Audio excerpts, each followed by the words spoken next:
Hello à toutes et à tous et bienvenue sur votre podcast des explorateurs du e-commerce by ECN. Je suis Charles Ménildré d'e-commerce Nation et à travers cette chaîne, je vous amène dans les coulisses du e-commerce en France.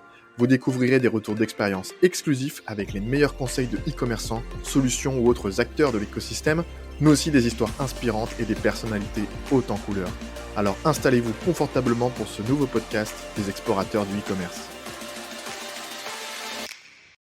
Pour ce nouveau podcast, GLS, l'un des leaders européens de l'envoi et de la livraison de colis de 0 à 30 kg à destination des pros et des particuliers, a invité pour vous Romane Gautré, fondatrice de la boutique en ligne éco-responsable Les Cotons de Romane, et Johan Camus, dirigeant associé. Ensemble, nous revenons sur la création de la marque, son histoire, ses valeurs, mais aussi et surtout sur sa stratégie de communication et sa stratégie logistique, qui ont participé à son succès et continuent d'accompagner sa forte croissance. Bonjour Romane, bonjour Johan, merci d'être avec moi pour ce nouveau podcast des explorateurs du e-commerce. Alors on va parler des Cotons de Romane, une marque que tu as fondée. Romane, on en parlera dans un second temps et longuement dans ce podcast, mais dans un premier temps, comme toujours, j'aime bien que les speakers se présentent. Alors si vous pouvez vous présenter, parlez peut-être un petit peu de votre parcours, de vos spécialités, est-ce que vous avez toujours été dans l'entrepreneuriat, etc. Voilà, dites-nous tout sur vous. Romane, je te laisse la main pour commencer, puis après Johan, bien sûr. Bonjour, merci du coup de nous avoir invités sur ce podcast. Donc moi je m'appelle Romane, j'ai 31 ans, je suis à l'origine infirmière puéricultrice, donc vraiment rien à voir avec l'entrepreneuriat, etc. Enfin, en tout cas, j'étais pas destinée à être entrepreneuse. En 2017-2018, quand j'ai été diplômée, que je suis rentrée un peu dans la vie active, en fait, j'ai commencé à m'intéresser un peu à mon environnement. Et je me suis rendu compte qu'à la maison, on jetait énormément de choses, que ça représentait aussi un budget, en fait, dans les postes de dépenses quotidiens, enfin, tout ce qui était attribué aux jetables. Et comme j'aimais bien tout ça, tout ce qui était organisation, budget, etc., j'ai commencé un peu à me challenger pour qu'on supprime en tout cas certaines alternatives jetables qu'on utilisait, comme le sopalin, les cotons, etc. Et à l'époque, en fait, il y avait très peu d'acteurs sur ce marché-là. Ça démarrait tout juste le zéro déchet. Il y avait un petit peu des magasins style la Biocop qui proposaient certaines alternatives lavables, mais c'était pas forcément très esthétique, très moderne. Les matières étaient pas toujours agréables. Donc, je me suis dit que j'allais créer mes propres alternatives lavables. Et c'est comme ça, en fait, que j'ai mis un pied dans l'entrepreneuriat. Ça s'est fait très naturellement de cette façon-là. Et du coup, là, quand tu as eu cette révélation, c'était en quelle année? Tu nous le disais au début, mais pour C'était à bien peu près situer. en 2018. 2018. J'ai déclaré officiellement l'entreprise début 2019. D'accord.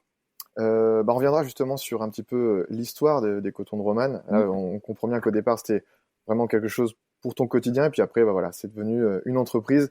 On garde ça pendant quelques instants, le temps que Johan se présente à son tour. Donc bonjour à tous. Écoutez, moi je suis co-gérant d'entreprise avec Romane et j'ai la chance d'être aussi son conjoint. À l'inverse de Romane, j'ai une formation en management et commerce. Donc j'ai toujours eu envie de gérer une entreprise. Mais je me suis toujours dit que je voulais être salarié et non avoir ma propre boîte. Et vous voyez, on peut tous changer d'avis. Et aujourd'hui, c'est comme ça qu'on s'épanouit tous les deux en étant notre propre patron, quoi. Et toi, du coup, tu as rejoint l'entreprise en quelle année?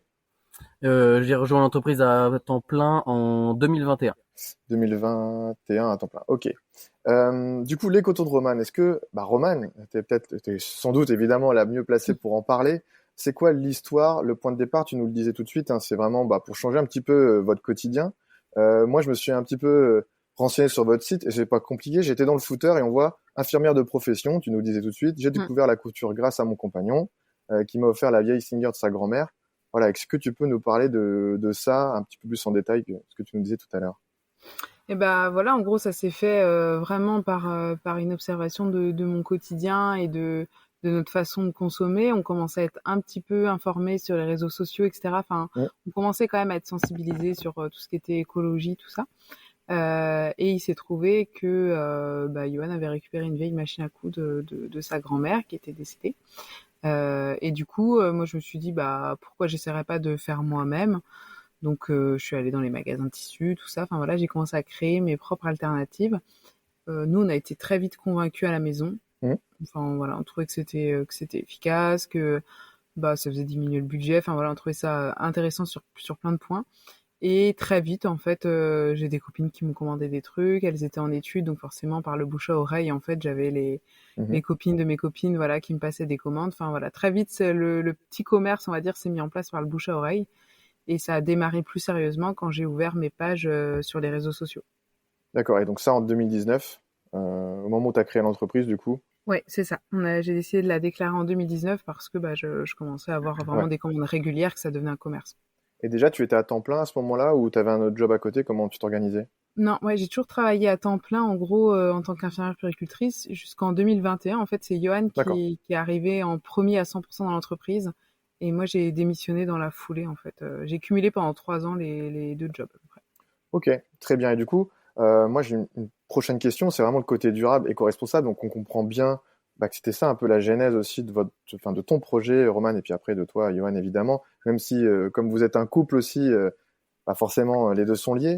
Mais voilà, qu'est-ce que ça implique aujourd'hui dans votre quotidien d'entrepreneur, dans la création de produits, ce côté éco-responsable, ce côté durable? Comment est-ce que ça fonctionne? Alors, déjà, dans tout ce qu'on propose comme produit, ils ont tous une visée, en tout cas dans les alternatives lavables, ils ont tous une visée éco-responsable et avec un but de réduire les déchets au quotidien. En gros, on propose vraiment, là maintenant on a plus de 160 créations, on propose des créations qui vont éliminer vraiment tout ce que vous utilisez qui est jetable, que ce soit dans la cuisine, dans la salle de bain, dans les toilettes, enfin voilà. On essaye vraiment de combattre en fait tout ce qui est plastique, enfin voilà, tout ce qui va être utilisé à usage unique et qui peut être remplacé.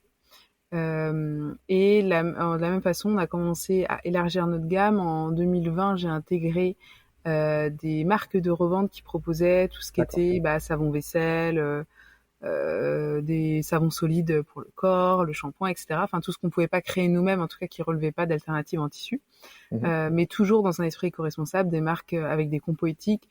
On essaye aussi de s'intéresser à leur entreprise, leur façon de produire. Voilà, on est vraiment dans une démarche globale éco-responsable dans les choix qu'on fait. Ouais, j'avais vu sur votre LinkedIn, je crois, un petit peu votre slogan, c'était créateur d'alternatives lavables et réutilisables. Et justement, vos produits, tu nous parlais de la gamme. Est-ce qu'on peut avoir quelques chiffres sur cette gamme, le nombre de références? Et puis aussi, peut-être, si vous avez ça, bien sûr, peut-être vous l'avez pas en tête, mais voilà, combien de produits sont de votre propre marque et en pourcentage peut-être, et le nombre de produits des autres marques dont tu nous parlais tout de suite. Ouais, bien sûr, bien sûr. Écoute, nous, on propose 626 produits aujourd'hui à la vente. Ok. C'est un chiffre qui a beaucoup augmenté depuis 2020, comme disait Roman. Mais vraiment, toujours notre cœur de métier, c'est les créations en tissu. Ça a beau représenter que 170 produits sur les 626, mais ça représente 63% de notre chiffre d'affaires à l'heure actuelle, quoi. Ok. C'est quasiment les 20-80, on peut dire, quoi. Ok. Oui. Tout ce qui est produit d'achat-revente, c'est plus des ventes complémentaires à l'heure actuelle. Et puis peut-être aussi pour toucher, on en parlera peut-être tout à l'heure sur l'acquisition, mais toucher aussi un autre public. Tout le monde n'est pas forcément intéressé par le tissu, même si c'est plus de la moitié de vos ventes. Ouais, exactement. Puis étant donné qu'on a beaucoup de gens qui se sont mis à la couture depuis le confinement notamment, on a des gens qui sont intéressés uniquement par les cosmétiques aussi, c'est sûr. Ok, justement, mon idée c'était dans cette deuxième partie, là on vous connaît bien, on connaît la marque, on connaît l'histoire de la marque, un petit peu aussi votre gamme, comment vous fonctionnez. J'aimerais bien qu'on parle de la stratégie de communication que vous avez mis en place. Peut-être pour commencer, les différents canaux d'acquisition que vous utilisez, peut-être aussi la part de chacun. Est-ce que vous pouvez nous parler de tout ça? Alors, en gros, nous, on est très présents sur tous les réseaux sociaux, Instagram, TikTok, YouTube, Facebook. Enfin voilà, on va dire les 4 plus gros réseaux sociaux aujourd'hui en France, en tout cas. Et en plus, on essaye de travailler notre référencement sur Google. Donc, il y a quand même une part aussi qui arrive par ce biais-là. Ce que ça représente, je regardais un petit peu les chiffres sur le site. En gros, pour le référencement, on est autour de 15% de nos commandes. Instagram, c'est vraiment notre premier levier. On est à peu près à 45% des ventes et TikTok 20%. Et après, le reste, c'est un peu partagé entre les autres canaux, quoi.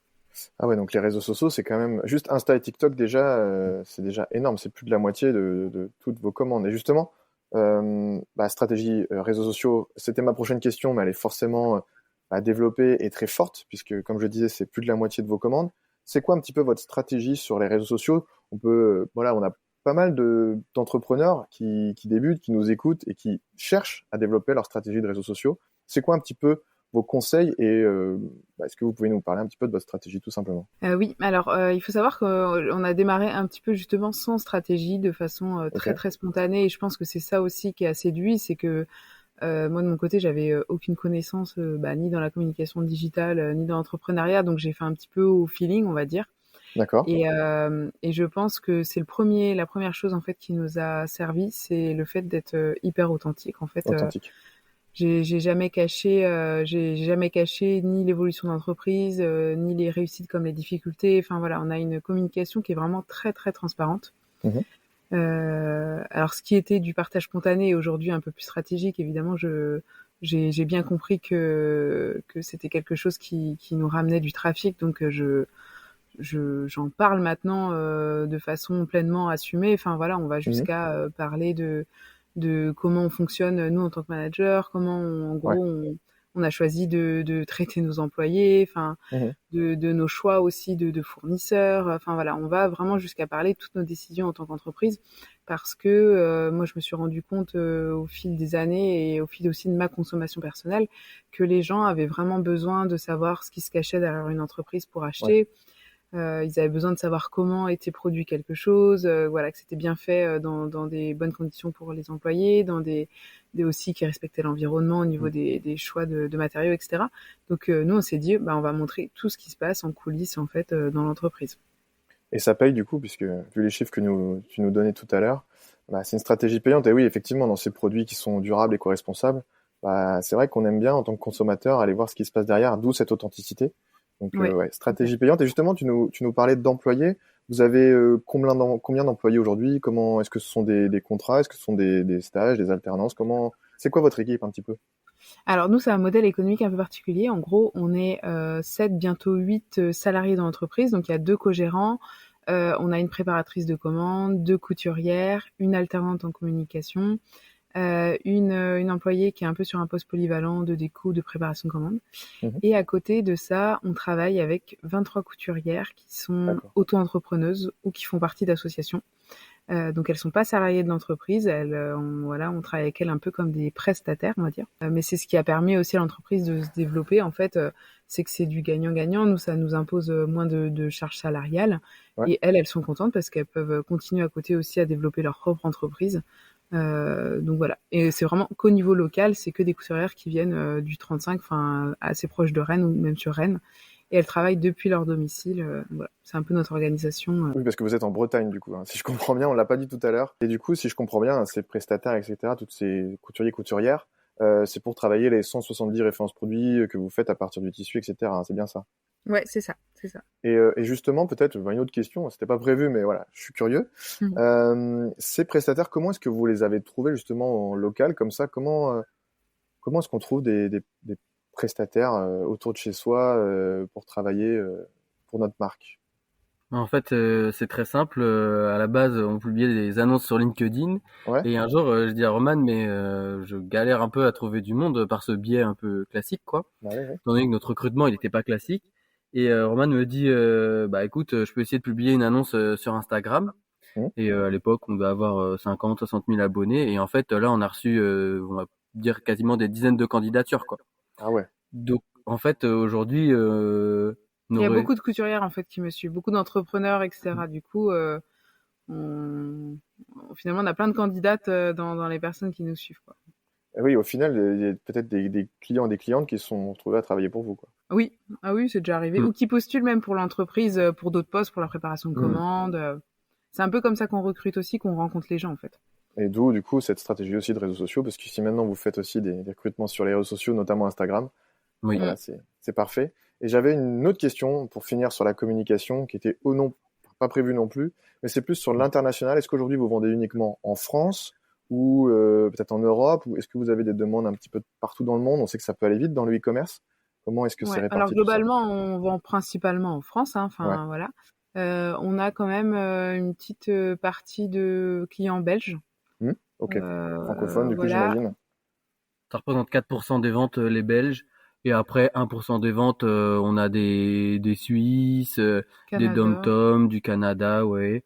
Et puis, accessoirement, on a envoyé une commande au Japon, une commande en Israël. Aujourd'hui, Ok. grâce à notre prestataire, notre CMS, on Mhm. arrive à ouvrir très facilement l'ensemble des pays du monde, quoi. Mais du coup, c'est principalement francophone, du coup. Oui, bien Oui. sûr, ouais. Ok. Est-ce que ça fait partie de vos projets? On pourra en parler peut-être en conclusion hein, sur l'avenir, mais voilà, de vous étendre, peut-être de faire un site international pour aller plus loin, ou vraiment rester sur ce marché français qui est votre marché historique, et puis pas aller Bah, trop vite. sur le principe, pourquoi pas. Après, ce qu'il faut savoir, c'est que notre croissance en fait d'entreprise sur l'année 2023 était vraiment très très importante. Mhm. Sur les réseaux sociaux, pour avoir une idée, on a gagné peut-être 100 000 abonnés sur une année. D'accord. Donc en fait, l'entreprise s'est retrouvée un peu propulsée, enfin voilà, à devoir absorber une croissance qui était anticipée, mais pas à ce point-là. D'accord. Donc on est tout à fait ouvert à encore développer l'entreprise.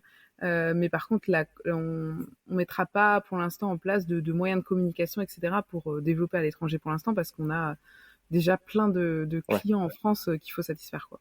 Ok. Vous pouvez pas aller trop vite et se concentrer sur ce que vous savez faire déjà en France et satisfaire tout le monde déjà en France, ce qui est pas Ouais, évident. ouais. Je vous propose maintenant de parler de la stratégie logistique que vous mettez en place. Ma première question est toute simple, mais elle a toute son importance. C'est comment est-ce que vous êtes organisé dans la préparation de vos commandes et dans vos expéditions?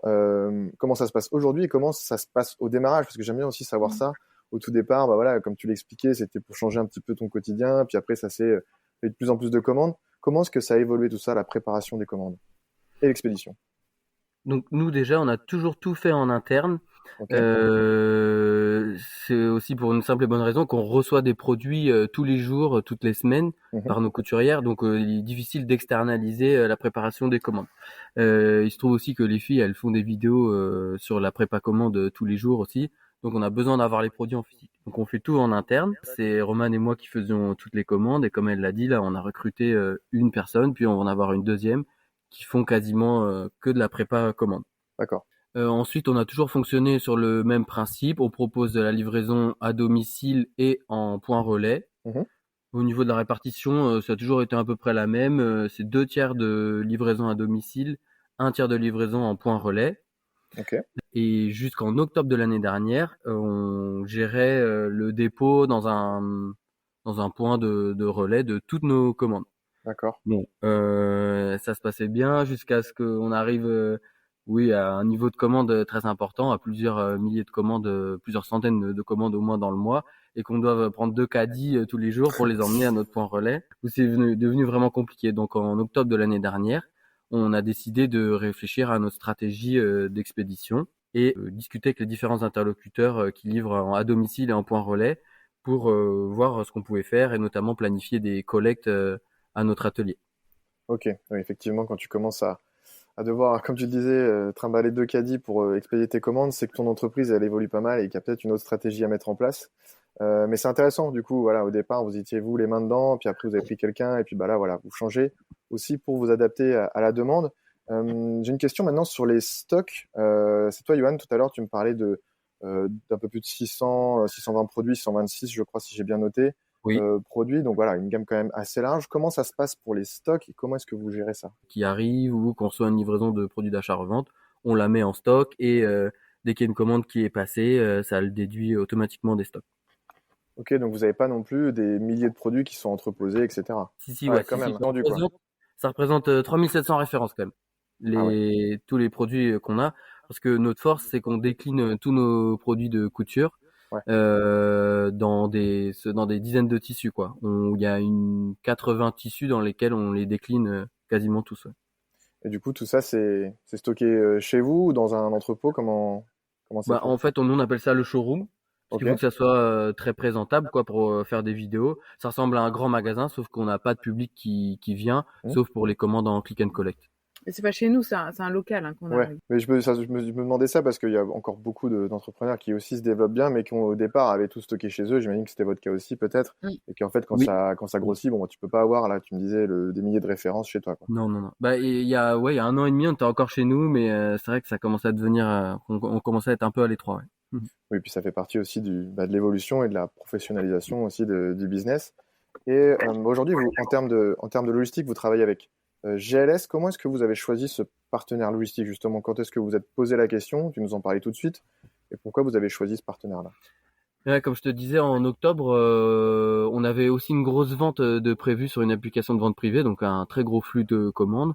Pour Ouais, faire simple, en 15 jours, on fait un mois supplémentaire de commandes, tout en gérant nos d'accord. commandes habituelles sur le site. Ouais. Donc oui, il a fallu réfléchir à des nouveaux moyens, à simplifier aussi la gestion de l'impression des étiquettes et Mhm. l'expédition des colis. Donc à la base, on avait trois moyens différents pour expédier les colis. On envoyait avec des timbres, on envoyait des colis à domicile et des colis en point relais. Trois impressions différentes au cours de la prépa commande et on n'avait jamais réussi à négocier des tarifs en direct. Mhm.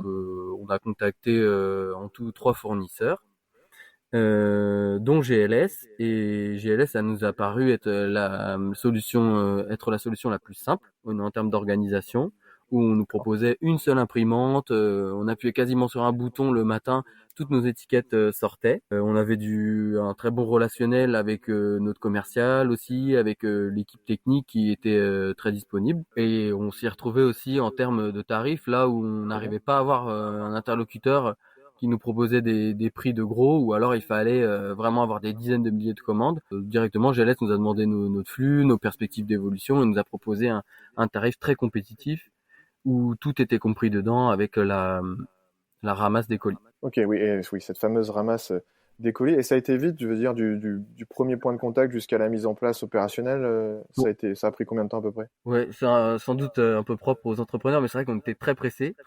En Ouais, gros, on avait 3 semaines pour boucler le dossier. Et je me d'accord. rappelle, ouais, 2 jours avant notre grosse vente sur l'application de vente privée, on avait réussi à le mettre en place. Et tout a roulé direct. On n'a pas eu un seul pépin, ce qui aurait pu C'était une- arriver, hein, comme pour tout lancement, quoi. Bien sûr, ouais, c'était une bonne chose, mais il y a eu une bonne réactivité du coup des deux côtés, j'imagine. Ouais. Et du coup, bah, GLS, puisqu'on en parle, il propose aussi une livraison géolocalisée. Euh, Vous, comment est-ce que vous l'utilisez? Est-ce que vous l'utilisez et quels avantages pour vos clients, du coup? Oui, donc nous on utilise la solution Flex Delivery où le client il peut choisir jusqu'à 1 heure avant de se faire livrer soit dans un point relais, ou soit il dit qu'il est là, effectivement on peut lui apporter, ou de mettre le colis en lieu sûr. Et donc on voit bien qu'on a très peu d'anomalies de livraison grâce à Hmm. ce système, et très peu de mauvais retours de la part de nos clients. Ouais, ça permet de s'adapter du coup. S'il y a un pépin dans l'agenda du client, hop, il peut décider quoi. Ouais, exactement. Ok, très bien. Bah, merci pour ces précisions sur la stratégie logistique. On a parlé de la com juste avant. Comme je l'ai annoncé tout à l'heure, on va parler un petit peu d'avenir, parce qu'il faut quand même, on parle d'aujourd'hui et du passé, mais il faut aussi voir demain. Quels sont un petit peu vos projets sur, je dirais, la fin d'année 2024 et peut-être 2025, des nouveaux produits, des recrutements, vous en parliez tout de suite. On a parlé aussi un petit peu de l'international et que c'était pas une priorité. Voilà, comment vous voyez la fin d'année et l'année prochaine? Nous on va continuer de croître, d'avoir une croissance maîtrisée. Mhm. Donc effectivement, comme tu l'as dit, on va embaucher, donc on va continuer de sortir 2 à 3 produits tous les mois, référencer une nouvelle marque aussi en produits d'achat-revente. Et puis bon, on a fait un grand pas aussi pour devenir une entreprise de taille un peu plus importante. On a investi dans un local. Ce local où Ouais. on est aujourd'hui, on le loue depuis 1 an et demi. Ok. Est-ce qu'il y a d'autres, bah, le recrutement, t'as fait le tour, nouveaux produits. J'avais noté aussi peut-être l'export, etc. Voilà. Est-ce qu'il y a autre chose ou c'est déjà ça, maîtriser sa croissance et c'est le plus important? Bah oui, moi je dirais que c'est ça le plus important. Et puis continuer à pouvoir transmettre cette vision du travail, voilà, un peu, on va dire, libre et à l'écoute des employés. Enfin, même avec la croissance de l'entreprise, de continuer à être dans une démarche toujours le plus possible éco-responsable, le plus possible éthique. Voilà, on est vraiment une entreprise qui est constamment en réflexion, en fait, en remise en question de ce qu'on met en place. Et malgré la croissance, on espère que même si on continue à grandir, on pourra continuer à rester en fait dans cette ambiance de travail là et dans ces choix là pour nos clients et pour nos employés. On l'a pas dit, Oui, on l'a, excuse-moi, je te coupe. ouais, pas de souci. On l'a pas dit, Charles, mais en termes de chiffre, l'année dernière, on a fait plus 100% de chiffre d'affaires. Cette année, on est sur un rythme à plus 150%. Donc, si tu veux, pour l'instant, on continue d'avancer à notre Ouais, rythme qui est déjà très élevé, quoi.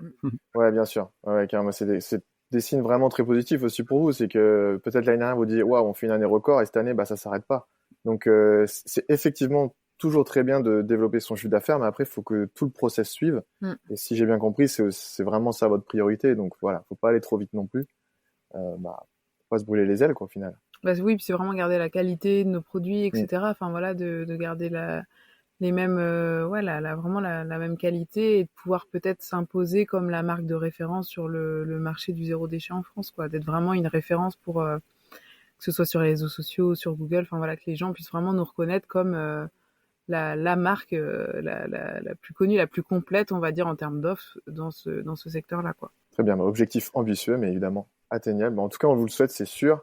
Et comme je disais tout à l'heure, on a pas mal on va dire, d'entrepreneurs en herbe qui nous écoutent régulièrement sur ces podcasts. Et moi, j'aime bien demander à des entrepreneurs comme vous, qui avez quelques années derrière vous de recul, c'est quoi un petit peu vos conseils pour ces entrepreneurs qui soit se sont lancés et qui débutent, soit ceux qui hésitent à se lancer, peut-être des conseils que vous n'aviez pas vous au début et qui vous auraient aidé, ou des petites erreurs que vous avez faites et que vous pourriez conseiller de pas faire, etc. Qu'est-ce que vous pourriez leur dire? Ce qu'on peut leur dire, c'est de croire en vous.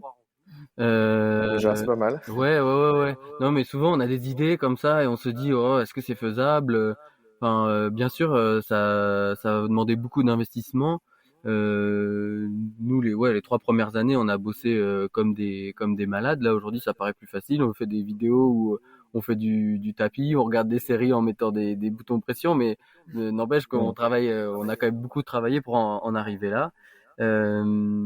Donc ouais, faut tenir bon. Ouais, les 2-3 premières années, ça peut être dur, mais en tout cas, en essayant de se dépasser, il n'y a pas de raison de ne pas y arriver. Ouais. Très bien. Et toi, Roman, est-ce que t'as un conseil? Parce que t'as quand même ton nom sur le nom de la marque. Donc, Ça, je conseille pas. Non, je Ah ouais? rigole. Après, voilà, si je disais le nom, je l'ai choisi il y a quand même plusieurs années. Je pensais pas du tout que ce sera une marque de cette envergure aujourd'hui, sinon j'aurais peut-être appelé ça autrement. Mais moi, oui, j'ai 2 conseils vraiment qui m'ont marqué dans mon parcours entrepreneurial. Le premier, c'est de pas attendre d'avoir quelque chose de parfait pour se lancer. Déjà parce que sinon on se lance jamais et en plus voilà, je pense que les gens ils attendent plus qu'un produit parfait, plus qu'une communication parfaite, etc. Ils achètent aussi pour l'histoire de la marque derrière, pour la personne, voilà, pour son parcours, etc. Et moi j'ai vendu des choses au début, des cotons qui étaient pas tout à fait carrés, tout ça, mais les gens étaient super contents parce qu'ils voyaient que c'était quelqu'un de motivé, qui avait envie de transmettre des valeurs.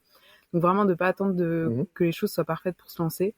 Et mon deuxième conseil aussi, que j'ai appris un peu avec l'expérience, c'est dès qu'on a la possibilité au niveau trésorerie et puis voilà, en termes d'organisation, de pouvoir déléguer à des personnes qui sont compétentes pour certains domaines. Parce qu'au début, quand on est entrepreneur, on fait tout et c'est normal de passer par là. Mais on se rend quand même vite compte quand on commence à déléguer qu'il y a des personnes autour de nous qui ont des compétences dans des domaines qui vont vraiment aider à booster une entreprise, à la développer. Et ça, c'est très important parce que sinon, je pense aussi qu'on n'a jamais de limite dans l'entrepreneuriat. Ouais. En fait, ça ne s'arrête jamais, on peut jamais couper. Et finalement, ça permet aussi de diminuer une charge mentale et de mieux développer une entreprise, de la développer de façon plus optimale, tout simplement. Ouais. Et du coup, d'où l'importance aussi de bien s'entourer. Ah oui, c'est un des conseils qui revient souvent. Qu'est-ce que vous en pensez? Mais bon, tu viens de nous donner un peu la réponse, mais c'est vraiment important pour vous aussi, j'imagine. C'est vrai que Romane, elle est bien entourée. Ouais. Non, mais c'est pas facile. Non, mais c'est sûr que c'est pas facile, surtout que c'est un milieu. Enfin voilà, par exemple, souvent dans la famille, les amis, nous, on a maintenant, ça y est, je pense que tous nos amis nous soutiennent, notre famille, etc. Mais c'est rare d'avoir des personnes qui croient en un projet entrepreneurial parce que ça fait peur. Ça fait peur. On a une vision en France de l'entrepreneuriat qui est très instable, alors que je pense qu'elle est pas forcément plus instable qu'un emploi en fait en CDI. Voilà, donc c'est pas le chemin, on va dire, le plus classique qu'entreprennent les personnes. Et c'est vrai que c'est pas facile de bien s'entourer, mais je pense que ça demande aussi d'échanger, de faire des tests. Enfin, nous, on a fait des tests avec plein d'entreprises pour nous accompagner sur certains projets. Des fois, ça n'a pas marché, mais c'est vraiment en essayant avec des personnes de se mettre en situation que là, petit à petit, on a commencé à savoir vraiment ce qu'on voulait vraiment et être plus exigeant sur certains critères. Et là, on commence à être mieux entouré. mais sans essayer. Enfin, moi, je sais que je voulais jamais déléguer, jamais, voilà.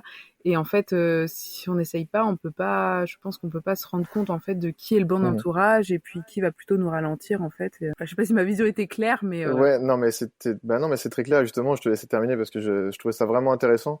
Et ça rejoignait ce que tu disais tout à l'heure voilà, ne pas avoir peur de déléguer. C'est vrai que, et c'est le cas de beaucoup d'entrepreneurs qui se disent, OK, je le fais moi-même. Comme ça, s'il y a une erreur, c'est de ma faute. Mais effectivement, comme tu le disais, déléguer, ça permet aussi de se concentrer sur d'autres tâches, aussi de temps en temps souffler, etc. Donc, en tout cas, merci à vous deux pour vos conseils et j'espère que ça aidera les entrepreneurs et entrepreneuses qui nous écoutent. On arrive au bout de notre discussion. Si vous voulez, je vais vous laisser chacun un petit mot de la fin pour conclure notre échange. Vous savez quoi, ça va pas être très galant, mais je vais d'abord demander à Johan, et puis et après on finira par la fondatrice quand même, par toi, Roman. Peut-être que je vous prends de court. Hein, ouais. Je pensais qu'on avait déjà dit ce qu'on voulait dire avant. Non, c'était un plaisir de pouvoir échanger sur l'entrepreneuriat, sur notre vision des choses qui peut paraître un peu différente et qui peut laisser les gens perplexes. Mais en tout cas, on montre aujourd'hui qu'on peut être différent et réussir dans l'entrepreneuriat, quoi. Très bien. Et toi, Roman, est-ce que tu as un petit mot de la fin, une petite conclusion à nous dire? Moi, je dirais que c'était avec plaisir, en tout cas, pour intervenir sur le podcast.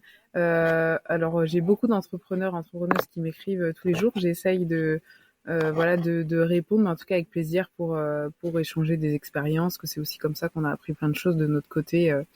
Donc voilà, on est ouvert en tout cas aux discussions avec d'autres entrepreneurs. C'est toujours chouette un peu de voir le parcours des autres et puis de pouvoir conseiller et se faire conseiller. Très bien, merci à tous les deux pour votre intervention. C'était vraiment intéressant d'avoir la vision de chacun, de connaître votre histoire, comment est-ce que votre entreprise marche, aussi un petit peu vos valeurs. Hein. C'est vraiment une démarche qui est respectable, qui est importante, donc vraiment, vraiment continuer, c'est super inspirant et intéressant tout ce que vous mettez en place, toutes les valeurs et les enjeux que vous essayez de dégager. Donc merci à vous de votre transparence et aussi des messages que vous faites passer. Et puis vous qui nous écoutez, hein, je vous encourage à découvrir. Si vous ne connaissez pas les cotons de Roman, on vous mettra tous les liens qu'il faut. Et puis comme le disaient Roman et Johan à l'instant, n'hésitez pas à les contacter pour tout simplement discuter de l'entrepreneuriat ou si vous avez besoin de conseils, etc. Je pense qu'ils sauront trouver les réponses à vos questions. Je vous remercie une nouvelle fois de vous être prêté au jeu du podcast invité par GLS, je le rappelle. Puis moi, à titre personnel, je vous souhaite une très belle continuation et le meilleur pour la suite, bien sûr. Merci Charles. J'espère que ce podcast des explorateurs du e-commerce vous a plu. Si c'est le cas, n'hésitez pas à lui mettre 5 étoiles. Je vous encourage également à vous abonner pour découvrir de nouvelles histoires inspirantes. Et si vous souhaitez nous partager votre expérience, je vous invite directement à me contacter. On se retrouve très bientôt pour un nouvel épisode. En attendant, rendez-vous sur e-commerce nation pour profiter de l'ensemble de nos ressources, articles, infographies, e-books, webinaires, émissions web et bien plus encore. Rejoignez également notre newsletter, nos réseaux sociaux ou encore notre chaîne YouTube pour ne rien manquer des actualités de l'écosystème. Bonne exploration du e-commerce à toutes et à tous.